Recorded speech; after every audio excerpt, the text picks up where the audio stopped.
नमस्कार विद्यार्थी मित्रांनो, मी अभिजित ध्येयाधिकारी स्पर्धा परीक्षा मंच कडून आपल्या सर्वांचं स्वागत करतो।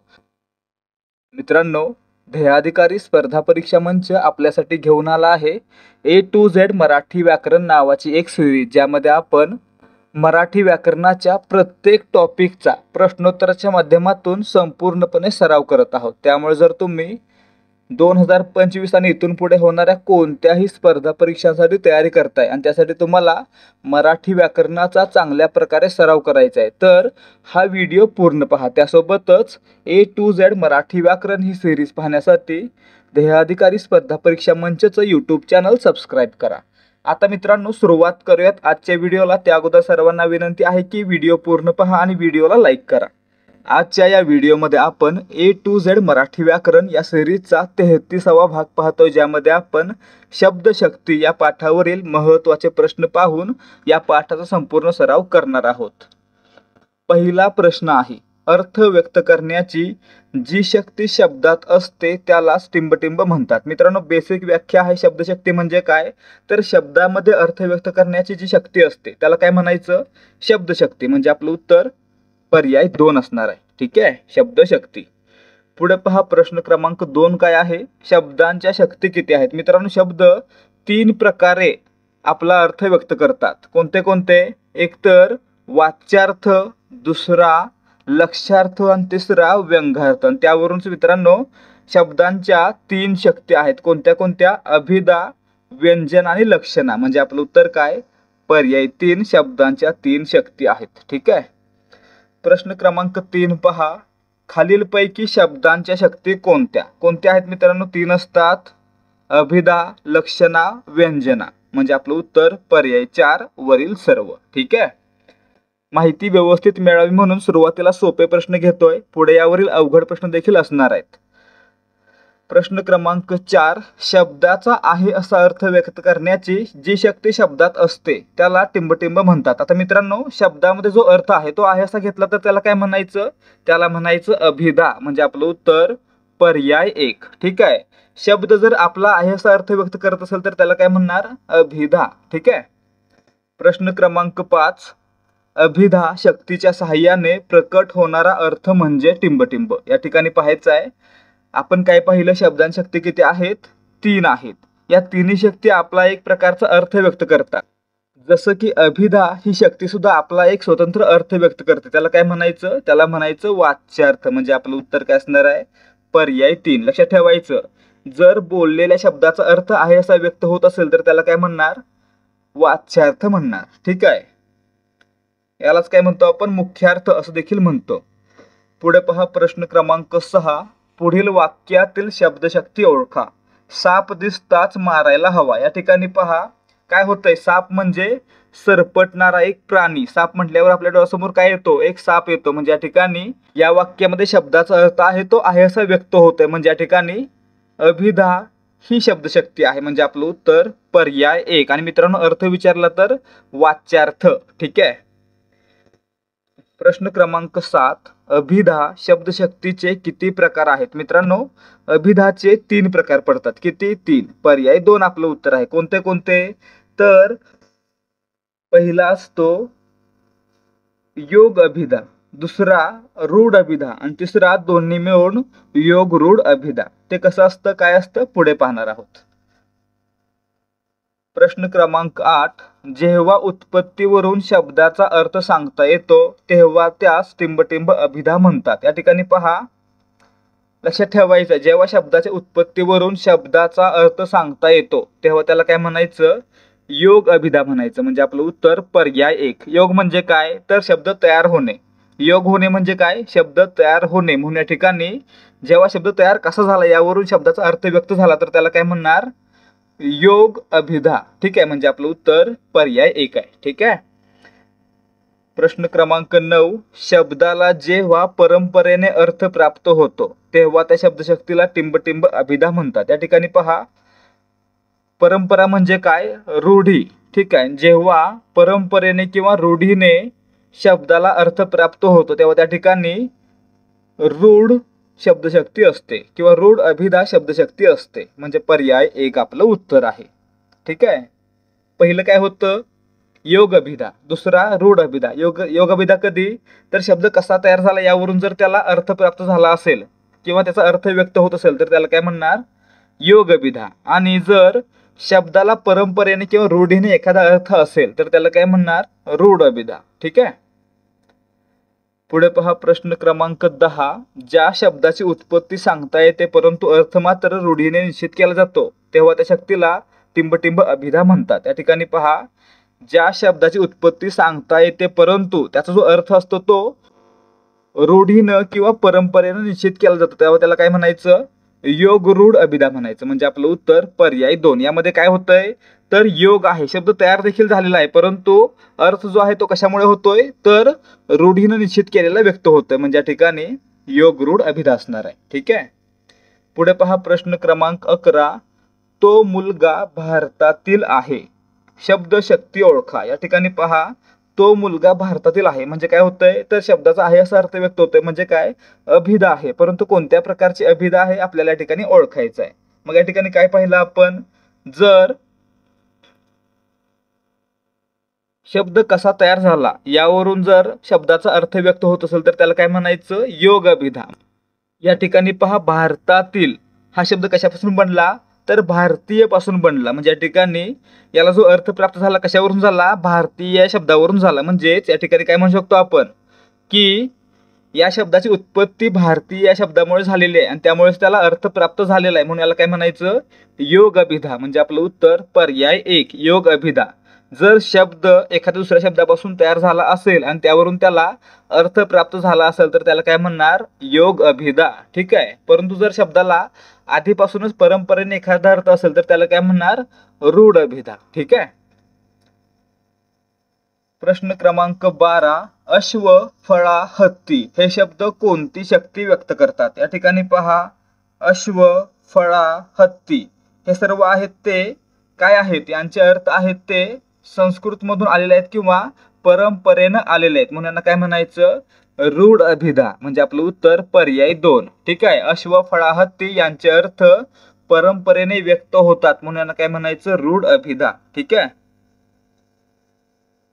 प्रश्न क्रमांक 13. खालीलपैकी कोणता शब्द योग रूढ अभिधा शब्दशक्ती दर्शवतो. या ठिकाणी पाहायचं आहे, योग रूढ अभिधा शब्दशक्ती कधी असते, जेव्हा शब्दाला स्वतःचा मूळचा अर्थ असतो किंवा शब्द कसा बनला यावरून त्याला एक अर्थ प्राप्त होतो परंतु रूढीनं किंवा परंपरेनं त्याला दुसरा अर्थ देखील असतो तेव्हा त्याला काय म्हणायचं, योग रूढ अभिधा शब्दशक्ती असं म्हणायचं. मग या ठिकाणी पहा, पंकज. पंकज हा शब्द कसा बनला, पंक अधिक अज म्हणजे काय, तर चिखलात जन्मलेला. मित्रांनो, पंकजचा मूळ अर्थ कोणता, चिखलात जन्मलेला, परंतु रूढीनं कोणता अर्थ प्राप्त झाला, कमळ. म्हणजे या ठिकाणी पंकज काय, योग रूढ. ठीक आहे. त्याचप्रमाणे खग. ख म्हणजे आकाश, ग म्हणजे गमन करणारा म्हणजेच आकाशात गमन करणारा, परंतु आपण काय म्हणतो, खग म्हणजे पक्षी. म्हणजेच एक मूळ अर्थ आहे परंतु दुसरा अर्थ देखील प्राप्त झाला त्याला काय म्हणणार, योग रूढ अभिधा. त्याचबरोबर शनी. शनी म्हणजे काय, मंद चाल असणारा, परंतु आपण काय म्हणतो, शनी हा ग्रह आहे. म्हणजे या ठिकाणी शनी देखील काय, योग रूढ अभिधा. आणि सौमित्र. सौमित्र म्हणजे सुमित्रेचा पुत्र, परंतु आपण काय म्हणतो, सौमित्र म्हणजे लक्ष्मण. म्हणजे या ठिकाणी देखील सौमित्रला 2 अर्थ आहेत. म्हणजे या ठिकाणी देखील योग रूढ अभिधा आहे. म्हणजे आपलं उत्तर या ठिकाणी वरील सर्व शब्द आहेत ते काय आहेत, योग रूढ अभिधा शब्दशक्ती मधील आहेत. ठीक आहे, किंवा शब्दशक्ती दर्शवतात.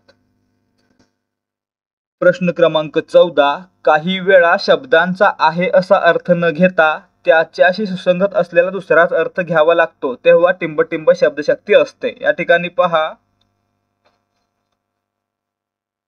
काही वेळा शब्दांचा आहे असा अर्थ न घेता त्यावेळी योग्य असा अर्थ घेणं म्हणजे काय, तर लक्षणा शब्दशक्ती. म्हणजे आपलं उत्तर पर्याय 3. आणि मित्रांनो, अर्थ कोणता व्यक्त होतो, लक्ष्यार्थ. आपण काय पाहिलं, अभिधाला वाच्यार्थ, त्याप्रमाणे लक्षणाला लक्ष्यार्थ. ठीक आहे.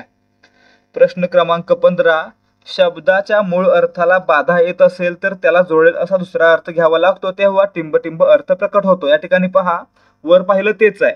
जेव्हा शब्दांचा मूळ अर्थ आहे त्याला बाधा येते म्हणून आपण काय करतो, त्याच्याशी सुसंगत असा दुसरा अर्थ घेतो तेव्हा त्याला काय म्हणायचं, लक्षणा शब्दशक्ती म्हणायचं. आणि मित्रांनो, कोणता अर्थ व्यक्त होतो, लक्ष्यार्थ. म्हणजे आपलं उत्तर पर्याय 3. ठीक आहे. शब्दशक्ती कोणती, लक्षणा, आणि अर्थ कोणता, तर लक्ष्यार्थ. ठीक आहे. प्रश्न क्रमांक 16, आम्ही गहू खातो या वाक्यातून कोणत्या शब्दशक्तीचा बोध होतो? या ठिकाणी पाहायचं आहे, आम्ही गहू खातो म्हणजे गहू खातो का? नाही. गव्हापासून बनलेले पदार्थ खातो म्हणजे काय या ठिकाणी? तर गहू या शब्दाला सुसंगत असा आपण अर्थ कोणता घेतला? तर गव्हापासून बनलेले पदार्थ म्हणजे या ठिकाणी आपण काय म्हणूया? या ठिकाणी लक्षणा शब्दशक्ती आहे. पर्याय 3. काय केलं आपण या ठिकाणी? तर वाक्याच्या अर्थाला बाधा येते म्हणून काय केलं? तर सुसंगत असा योग्य अर्थ घेतला. त्यावेळी काय म्हणायचं? लक्षणा शब्दशक्ती. आणि मित्रांनो, जर अर्थ विचारला तर लक्ष्यार्थ. ठीक आहे. प्रश्न क्रमांक 17, लक्षणा शब्दशक्तीचे किती प्रकार पडतात? या ठिकाणी पहा, लक्षणाचे 2 मुख्य प्रकार पडतात. कोणते कोणते? निरूढा लक्षणा आणि प्रयोजनवती लक्षणा. म्हणजे आपलं उत्तर पर्याय 4 यापैकी नाही. लक्षणाचे प्रकार किती? 2. कोणते कोणते? निरूढा लक्षणा आणि प्रयोजनवती लक्षणा. ठीक आहे. प्रश्न क्रमांक 18, शब्दाचा लक्ष्यार्थ बनतो व त्यामागे रूढी आणि परंपरा कारणीभूत असते तेव्हा त्या शब्दशक्तीला टिंबटिंब म्हणतात. या ठिकाणी पहा, आता या ठिकाणी लक्षणा तर आहे परंतु काय झालं? रूढी आणि परंपरेने त्याला अर्थ प्राप्त झाला तेव्हा त्याला काय म्हणणार? निरूढा लक्षणा म्हणणार. म्हणजे आपलं उत्तर पर्याय 2. यामध्ये काय होतं? तर लक्षणा शब्दशक्ती आहे परंतु अर्थ जो आहे तो काय होतोय? रूढीनं परंपरेनं प्राप्त होतोय म्हणून याला काय म्हणायचं? निरूढा लक्षणा. ठीक आहे.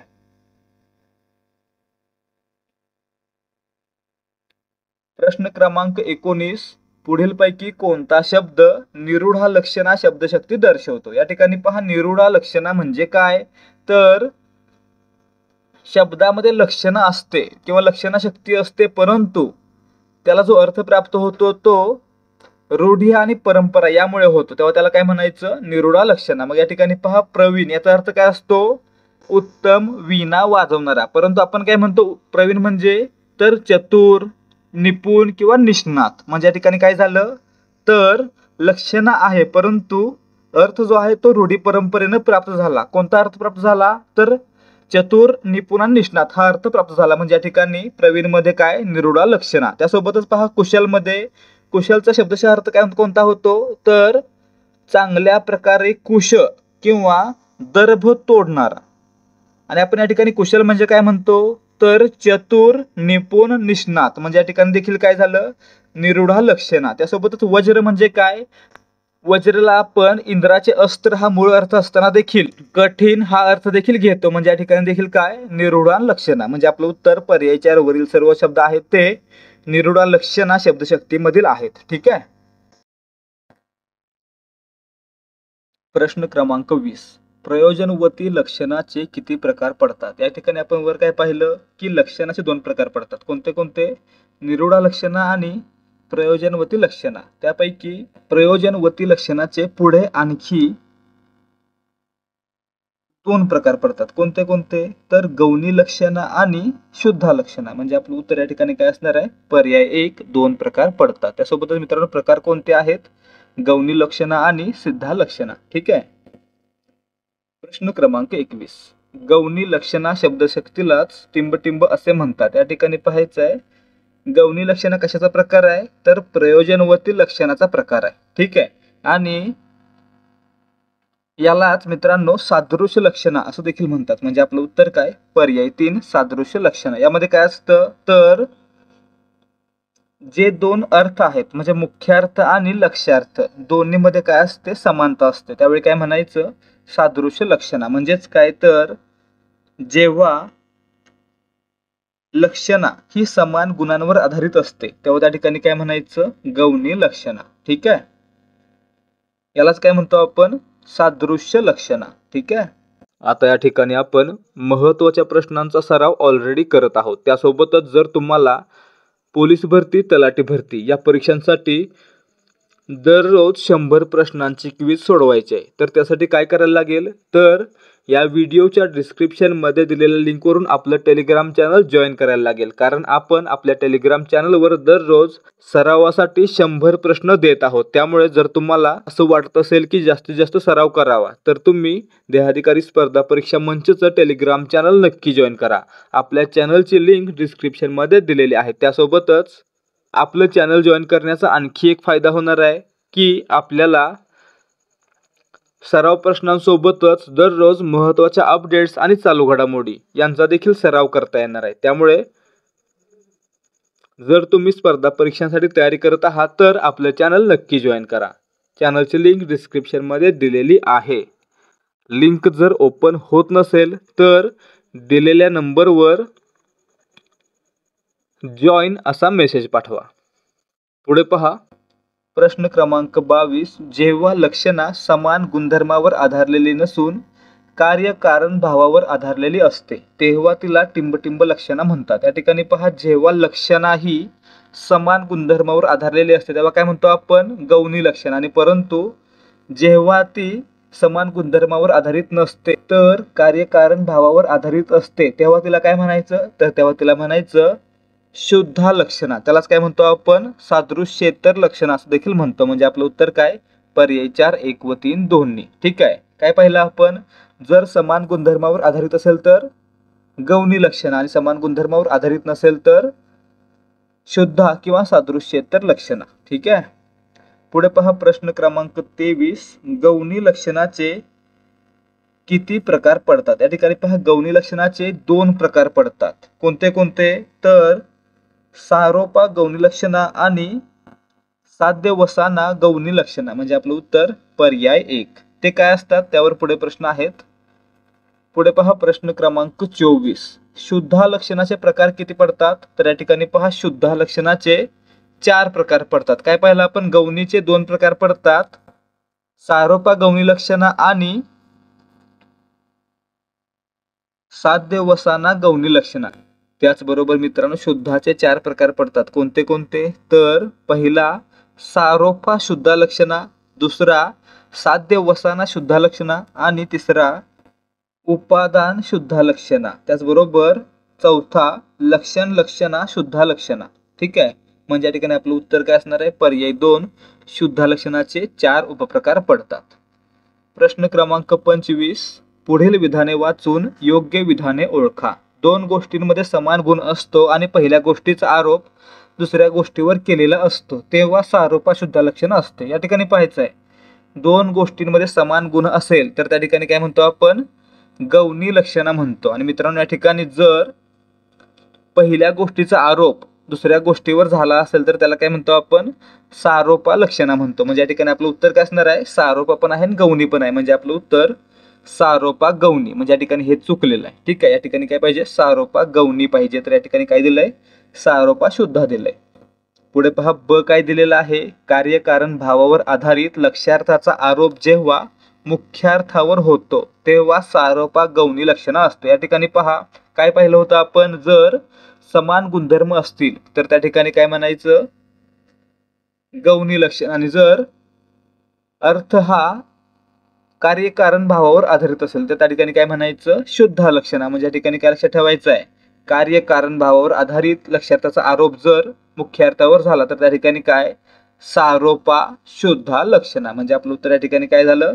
हे पण चुकलेलं आहे। वर काय पाहिजे होतं? गौणी लक्षणा आणि खाली काय पाहिजे होतं? शुद्धा लक्षणा। म्हणजे आपलं उत्तर पर्याय 4 दोन्ही चूक आहेत। दोन्ही उलटपुलट करून दिलेलं आहे। ठीक आहे। प्रश्न क्रमांक 26, तिचे मुख म्हणजे चंद्रबिंबच होय। लक्षणा शब्दशक्तीचा कोणता प्रकार या ठिकाणी आलेला आहे? या ठिकाणी पहा, काय पाहिलं आपण? जर वाक्यातील अर्थ हा समान गुणधर्मावर आधारित असेल तर काय म्हणायचं? गौणी लक्षणा। आणि त्यासोबतच या ठिकाणी काय झालं? तर मुखावर चंद्रबिंबाचा आरोप झाला म्हणजे काय? सारोप। म्हणजे काय म्हणूया आपण या ठिकाणी? सारोप गौणी लक्षणा। म्हणजे आपलं उत्तर पर्याय 1, सारोपा गौणी लक्षणा। ठीक आहे। यामध्ये काय होतं? तर जो वाक्यातील मुख्यार्थ आहे त्याचा आरोप लक्ष्यार्थावर होतो आणि अर्थ असतो तो समान गुणधर्मावर आधारित असतो म्हणून काय? सारोपा गौणी लक्षणा। आणि त्याच ठिकाणी जर अर्थ हा कार्यकारण भावावर आधारित असतात तर काय म्हटलं असतं, तर त्या ठिकाणी म्हटलं असतं सारोपा शुद्धा लक्षणा. ठीक आहे, हे सर्व काय आहेत, तर लक्षणा शब्दशक्तीचे प्रकार आहेत. प्रश्न क्रमांक 27, जेव्हा लक्षणा शक्ती असते आणि मुख्यार्थाचा लोप होतो तेव्हा टिंबटिंब शक्ती असते. या ठिकाणी पाहायचं, जेव्हा लक्षणा शक्ती असते आणि मुख्यार्थ आहे तो वाक्यातून निघून जातो तेव्हा काय म्हणायचं, तर त्याला म्हणायचं साध्यवसाना म्हणजे लोप होणे. म्हणजे या ठिकाणी आपलं उत्तर काय असणार आहे, तर साध्यवसाना गौणी लक्षणामध्ये देखील मुख्यार्थाचा लोप होतो आणि साध्यवसाना शुद्ध लक्षणामध्ये देखील मुख्यार्थाचा लोप होतो. म्हणजे या ठिकाणी आपलं उत्तर पर्याय 4 1 व 2 दोन्ही यामध्ये काय होतं, मुख्यार्थाचा लोप होतो. परंतु मित्रांनो हे कधी ओळखायचे, कसे ओळखायचे ते पुढच्या प्रश्नामध्ये असणार आहे.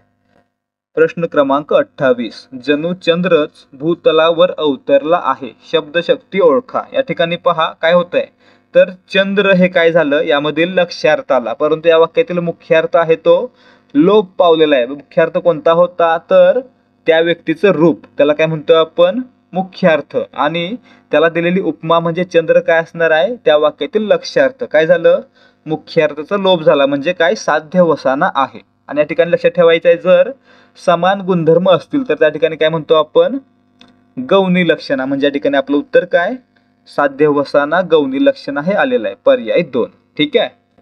प्रश्न क्रमांक 29, तू साक्षात बलसेवनच करत आहेस, शुद्धा लक्षणा शब्दशक्तीचा कोणता प्रकार आहे. या ठिकाणी पहा, तू साक्षात बलसेवनच करत आहेस, यामध्ये काय होतंय, तर अर्थ जो आहे तो कार्य कारण भावावर आधारित आहे. म्हणजे या ठिकाणी शुद्धा लक्षणा शब्दशक्ती आहे. ठीक आहे. त्यासोबतच पहा, या ठिकाणी जो मुख्यार्थ होता तो कोणता होता, तो जी काही गोष्ट खातोय त्या गोष्टीला काय म्हणायचं, मुख्यार्थ म्हणायचं. मग मित्रांनो या ठिकाणी तो ती गोष्ट खाऊन काय करतोय, बळ मिळवतोय म्हणजे बलसेवन करतो असं या ठिकाणी म्हटलं गेलंय. म्हणजे या ठिकाणी मुख्यार्थ काय झाला, लोप पावला. आणि आपण काय पाहिलं, जर मुख्यार्थ लोप पावला तर त्याला काय म्हणायचं, साध्यवसाना म्हणायचं. आणि या ठिकाणी जर साध्यवसाना आहे आणि पुढे गौणी असेल तर साध्यवसाना गौणी, आणि पुढे शुद्ध असेल तर साध्यवसाना शुद्धा असं आपल्याला म्हणायचं आहे. म्हणजे या ठिकाणी काय, मुख्यार्थ लोप पावल्यामुळे या ठिकाणी साध्यवसाना शुद्धा लक्षणा आहे. म्हणजे आपलं उत्तर पर्याय 2. ठीक आहे. प्रश्न क्रमांक 30, शब्दाचा मुख्यार्थ जेव्हा सोडून जात नाही तो शब्दाबरोबरच प्रगट होतो तेव्हा त्या लक्षणेला टिंबटिंब म्हणतात. या ठिकाणी पहा, जेव्हा शब्दाचा मुख्यार्थ सोडून जातो, लोप पावतो, तेव्हा काय म्हणतो आपण, त्या ठिकाणी म्हणतो साध्यवसाना. ठीक आहे, मग तो गौणी असेल किंवा शुद्ध असेल. परंतु जेव्हा शब्दाचा मुख्यार्थ सोडून जात नाही तेव्हा काय म्हणायचं, त्याला म्हणायचं उपादान शुद्धा लक्षणा. म्हणजे आपलं उत्तर पर्याय 3. लोप पावला तर काय, साध्यवसाना, आणि लोप नाही पावला तर उपादान. ठीक आहे. प्रश्न क्रमांक 31, पानिपतावर 1.25 लाख बांगडी फुटली, शब्दशक्ती ओळखा. या ठिकाणी पहा, पानिपतावर 1.25 लाख बांगडी फुटली म्हणजे काय, तर पानिपतावर 1.25 लाख सैनिक मारले गेले. या ठिकाणी काय झालं, मुख्यार्थ आहे असा राहिला.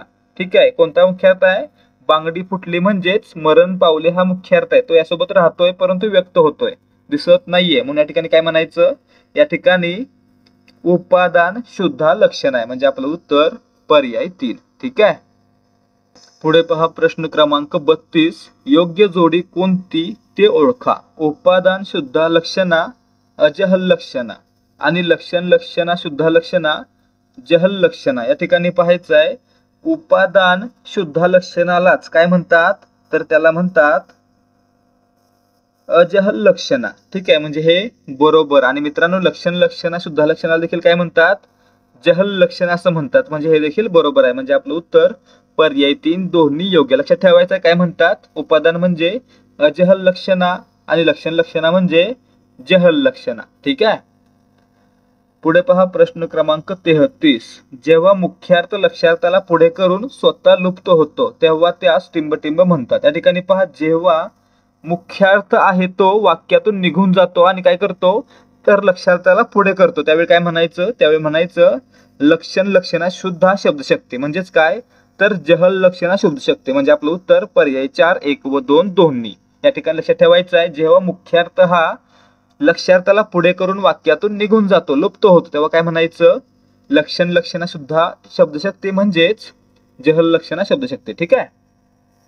प्रश्न क्रमांक 34, मूळ अर्थाला बाधा न आणता दुसरा अर्थ व्यक्त करण्याची शब्दाची जी शक्ती असते तिला टिंबटिंब म्हणतात. या ठिकाणी पाहायचं आहे आपण काय पाहिलं, जर आहे असा अर्थ घेतला तर अभिधा, जर सुसंगत असा अर्थ घेतला तर लक्षणा, आणि जर शब्दाच्या अर्थाला बाधा न आणता दुसरा अर्थ घेतला तर त्याला काय म्हणायचं, व्यंजना म्हणायचं. म्हणजे आपलं उत्तर पर्याय 3 व्यंजना.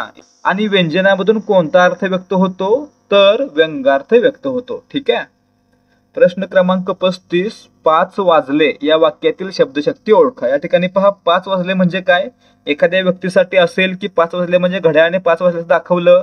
एखाद्या व्यक्तीला वाटेल की कामावरून घरी जायची वेळ झाली, एखाद्याला वाटेल की शाळेतून घरी जायची वेळ झाली, शाळा सुटायची वेळ झाली. म्हणजे या ठिकाणी काय होतंय, आपल्याला योग्य वाटेल असा दुसरा अर्थ आपण या ठिकाणी घेतो. म्हणजे काय, व्यंजना शब्दशक्ती. म्हणजे आपलं उत्तर पर्याय 3. ठीक आहे. थांबा आणि स्किप न करता पूर्ण माहिती व्यवस्थित पहा. जर तुम्ही 2025 मध्ये होणाऱ्या पोलीस भरतीसाठी तयारी करत आहात आणि त्यासाठी तुम्हाला महत्त्वाचे प्रश्न आणि महत्त्वाच्या प्रश्नपत्रिकांचा सराव करायचा आहे, तर तुमच्यासाठीच देहाधिकारी स्पर्धा परीक्षा मंच घेऊन आलेला आहे 25 रुपयांमध्ये 10 प्रश्नपत्रिकांचा संच, ज्यामध्ये तुम्हाला 10 प्रश्नपत्रिका फक्त 25 रुपयांना मिळणार आहेत. आणि त्यामध्ये तुम्हाला प्रत्येक प्रश्नाचं संपूर्ण डिटेलमध्ये स्पष्टीकरण मिळणार आहे. त्यामुळे जर तुम्हाला महत्त्वाच्या प्रश्नांचा सराव करायचा आहे आणि चांगले गुण मिळवायचे आहेत तर तुम्ही हा संच नक्की विकत घ्या.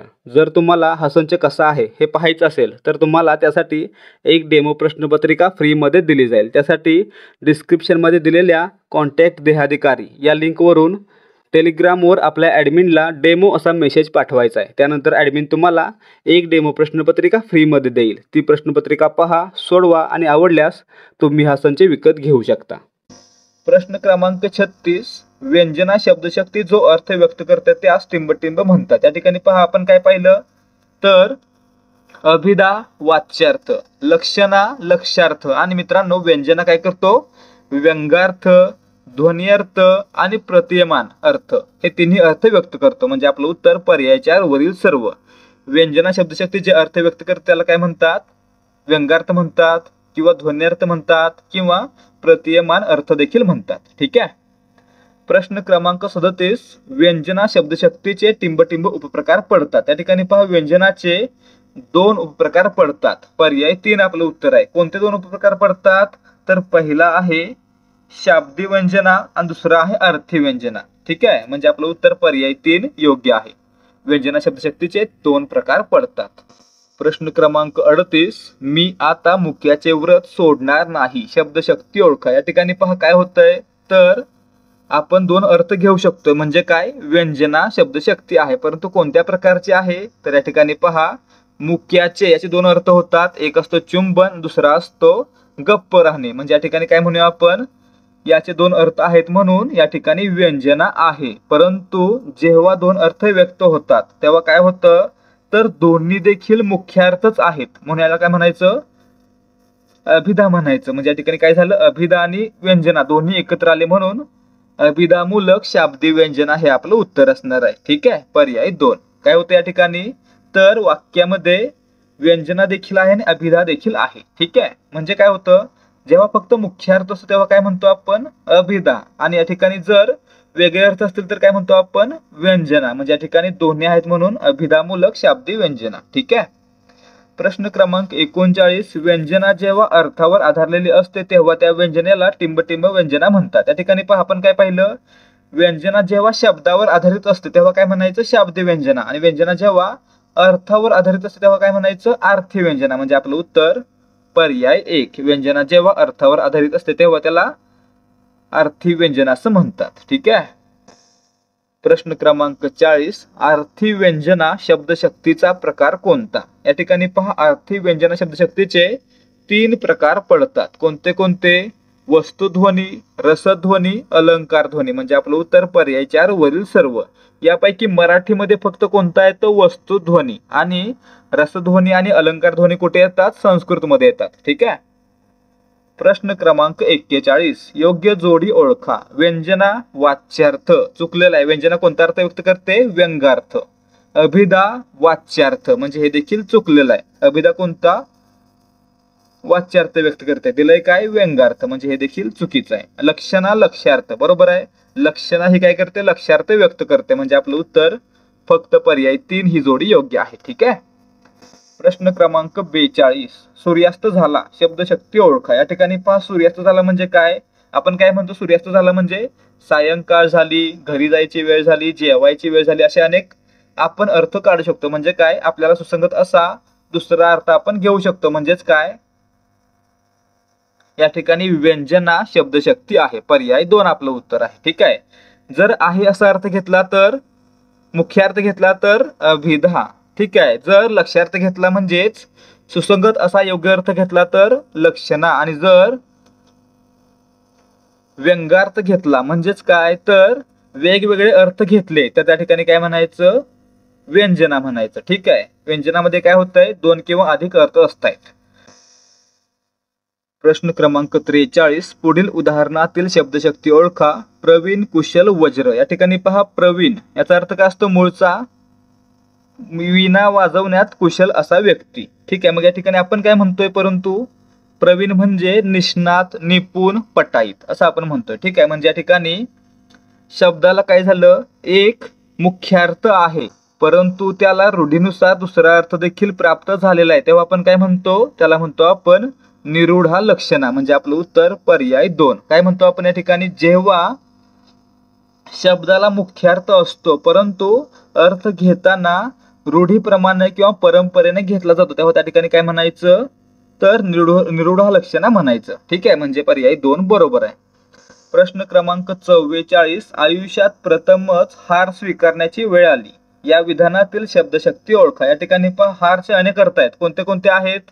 तर हार म्हणजे गळ्यात घालायचा हार, हार म्हणजे एखाद्या स्पर्धेमधील अपयश, याला आपण काय म्हणतो? हार म्हणतो. म्हणजे या ठिकाणी काय झालं? व्यंजन आहे. आणि मित्रांनो, वाक्यातील अर्थ आहे तो कशावर आधारित आहे? तर हार या शब्दावर आधारित आहे. म्हणजे काय म्हणूया आपण या ठिकाणी? अभिधामूलक शाब्दिक व्यंजना आहे. पर्याय 4 आपलं उत्तर आहे. यामध्ये हारला 2 मुख्य अर्थ आहेत आणि या वाक्यामध्ये काय होतंय? तर हार हा शब्द वेगवेगळ्या अर्थाने घेऊन वेगवेगळा अर्थ काढता येतो म्हणून या ठिकाणी व्यंजना देखील आहे. म्हणजे काय? अभिधा पण आहे आणि व्यंजना पण आहे म्हणून अभिधामूलक शाब्दिक व्यंजना. ठीक आहे. प्रश्न क्रमांक 45.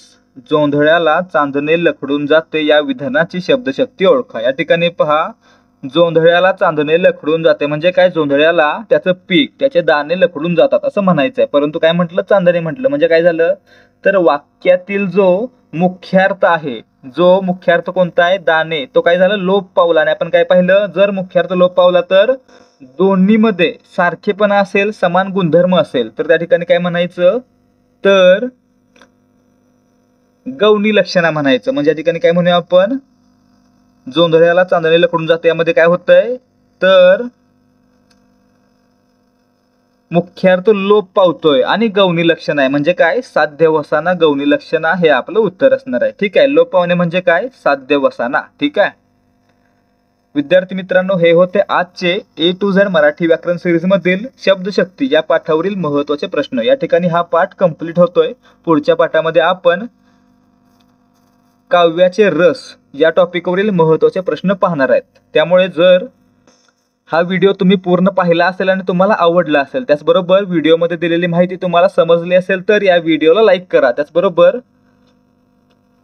याच सारखे आणखी व्हिडिओ पाहण्यासाठी आणि पोलीस भरती, तलाठी भरती आणि इतर स्पर्धा परीक्षांसाठी मराठी व्याकरण, GK त्याचबरोबर इतर विषयांचा सराव करण्यासाठी ध्येयाधिकारी स्पर्धा परीक्षा मंच या आपल्या YouTube चॅनलला सबस्क्राईब करा. तसेच आपल्या चॅनलवर अपलोड करण्यात येणारे व्हिडिओ आणि इतर माहिती तुमच्यापर्यंत लवकरात लवकर पोहोचावी यासाठी बेल आयकॉनवर क्लिक करा आणि ऑलवर सेट करा. भेटूयात या सिरीजच्या पुढच्या भागामध्ये. जय हिंद, जय महाराष्ट्र.